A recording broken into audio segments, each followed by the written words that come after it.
This is Rob and Chris with an NYMLB Talk Extra Innings. We have our top 5 reasons the Mets missed the postseason this season, and we didn't share our top 5 with each other. So I'm curious if we got the same 5 or different 5. So Rob, what are your top 5? And Chris, you were correct by saying the mess. They were a mess. Yes, they were. I'm sorry. Yeah. Okay, number 1. 0-67 in games they trailed after the 8th inning. That's embarrassing. I couldn't believe it when I finally realized this was true. How embarrassing is that? You're not going to win with something like that going on. 2, didn't get a starting pitcher at the trade deadline. Okay, McLean was great, but the Mets put too much pressure on these young kids. 3, getting center fielder Cedric Mullins at the trade deadline. What a disaster. He cannot play in New York. That was so crazy. It was bad. Yes, I have to admit I wanted him, but after this, I regret wanting him. Why did they not get Harrison Bader? Why did they let the Phillies get him? That was horrible. Number 4, bullpen was overworked and collapsed except for Edwin Diaz. Yep, that's the truth. The bullpen looked great until June, and then after that, it was horrible. And number 5, couldn't win series against subpar teams like the Nationals, the Marlins, and even the Braves. Those are my 5 reasons why the Mets did not make the postseason. You know what, Rob? I'm happy you gave those 5 because I think I got 5 different ones in different ways, but I think I got 5 different ones. Number 1, we have to go back to the offseason, 2024 into 2025 offseason. They went cheap on starting pitching, right? To add starting pitching. Who did they end up signing? They ended up re-signing Sean Manaea, 3 years, $75 million. Frankie Montas, 2 years, $34 million. Where'd they come up with that amount?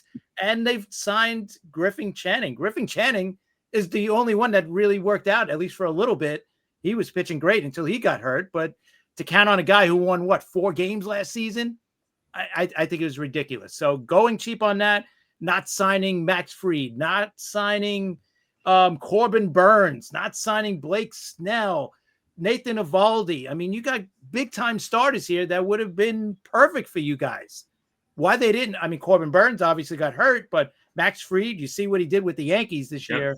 Blake Snell, right? He probably was going to go to LA anyway, but Nathan Eovaldi, I mean, there was other options. Nick Pivetta, the Padres, right? I mean, Jack Flaherty, the Tigers, Matthew Boyd, Cubs, Shane Bieber, that would have been a late season addition, right? I don't know. I have to say this was really bad. Number 2, going back to a little bit of pitching and also in the offseason, not re-signing Bader, number 1, for center field and trusting Tyron Taylor and Jose Siri is your answer in center field. Ridiculous.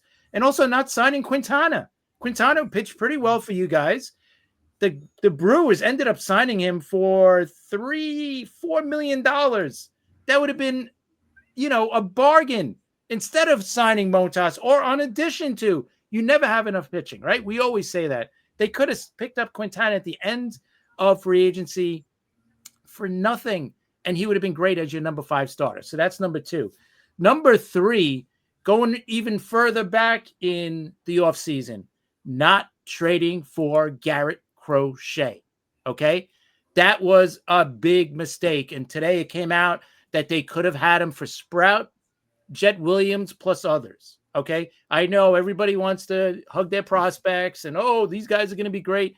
Maybe they are going to be great. I don't know. But you know what? Crochet is an ace and he's young. He would have fit in perfectly. And for a team that, let's be honest, doesn't have an ace, that's what the Mets needed. And they didn't do it. And they could have picked him up for a couple of players. That's great. They have a deep farm system. Even if you gave up Sprout, you still got McLean coming up and you still got Tong, right?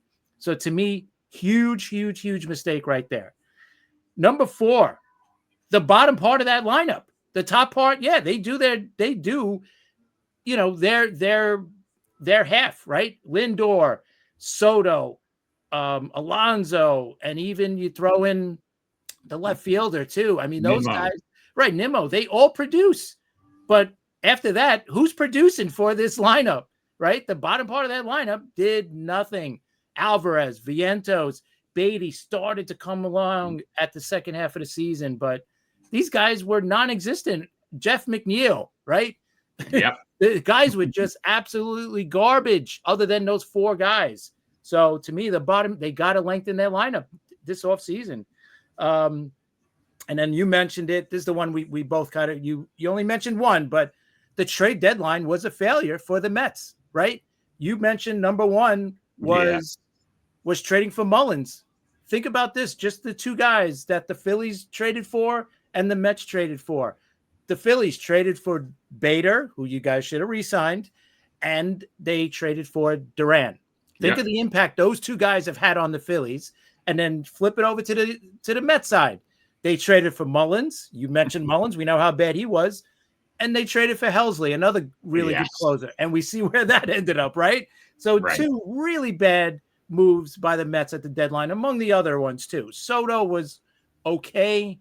You know, Rogers was decent, right?